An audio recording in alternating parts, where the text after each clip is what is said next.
રાજકોટમાં સતંકબીર રોડ પર આવેલ ઇમિટેશન બજારમાં તસ્કરો ત્રાટક્યા। 3 જેટલી દુકાનોમાં કરવામાં આવી ચોરી।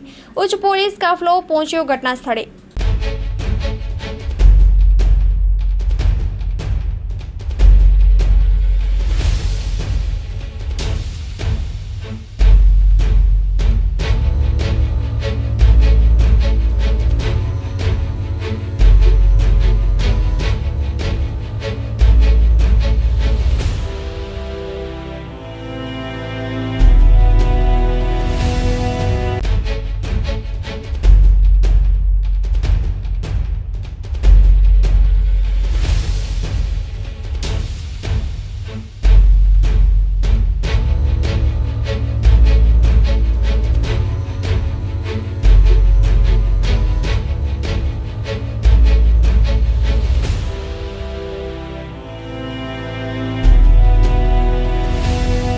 નમસ્તે દર્શક મિત્રો, મા ન્યૂઝમાં આપનું હાર્દિક સ્વાગત છે। મિત્રો, મા ન્યૂઝની ટીમ અત્યારે આવી ચૂકી છે સંત કબીર રોડ ખાતે। સંત કબીર રોડ ખાતે જ્યાં ઇમિટેશન બજાર અને ઇમિટેશનની દુકાનો જ્યાં છે, ત્યાં 3 દુકાનોમાં ચોરી થઈ અને તમામ પોલીસનો પણ કાફલો અહીંયા હાજર રહ્યો હતો।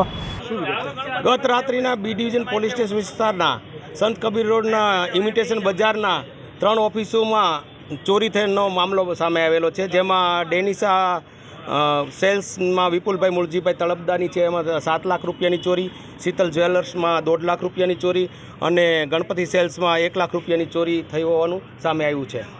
સર, તસ્કરો ક્યાંથી પ્રવેશ્યા હતા અને કઈ રીતે? આ બધી જે ઓફિસો છે એ ઇન્ડિવિડ્યુઅલ લિફ્ટવાળી છે, રાત્રિના બંધ થઈ જતી હોય છે, એટલે નીચેથી આવવાની શક્યતા નથી, પરંતુ બાજુમાં એક સાઇટ બની રહેલ છે અને એમાં વિન્ડો નાખેલ નથી, તો ત્યાંથી પ્રવેશીને આવ્યા હોય તેવી પૂરી શક્યતા છે। કેટલા તસ્કરો સર અત્યારે 2 થી 3 હોવાની શક્યતા છે, પરંતુ અમે હ્યુમન સોર્સ ટેકનિકલ સોર્સથી ગુનો શોધી કાઢી મુદ્દામાલ રિકવર કરી અને જેમ બને તેમ જલ્દી ગુનાનો ઉકેલ લાવવા પ્રયત્ન કરી રહેલ છીએ।